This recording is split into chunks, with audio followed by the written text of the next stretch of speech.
بسم اللہ الرحمن الرحیم۔ السلام علیکم دوستو۔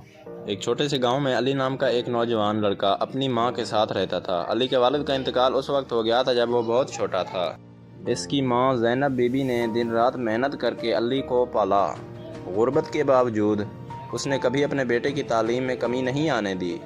علی پڑھائی میں بہت ذہین تھا۔ وہ ہمیشہ اپنی ماں سے کہتا، امی ایک دن میں بڑا آدمی بنوں گا، آپ کو سب کچھ دوں گا جو آپ نے کبھی خواب میں بھی نہ سوچا ہو۔ وقت گزرتا گیا۔ علی اسکالرشپ پر شہر چلا گیا۔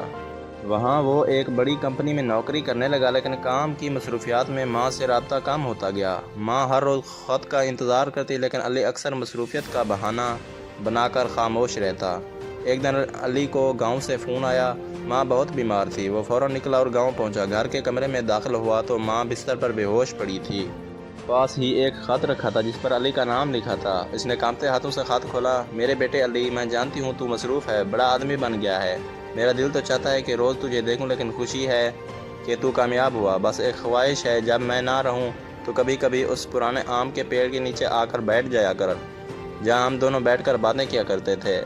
وہاں تو مجھے ضرور محسوس کرے گا۔ تیری ماں۔ علی کی آنکھوں سے بے اختیار آنسو بہنے لگے۔ اس نے ماں کا ہاتھ تھاما، مگر وہ ہاتھ ہمیشہ کے لیے ٹھنڈا ہو چکا تھا۔ اس دن کے بعد علی ہر ماہ اس آم کے پیڑ کے نیچے جاتا اور گھنٹوں خاموش بیٹھا رہتا۔ شاید وہ اپنی ماں کی محبت، قربانی اور خلوص کو محسوس کرتا تھا، اور شاید معافی مانگتا تھا وقت نہ دینے کے لیے۔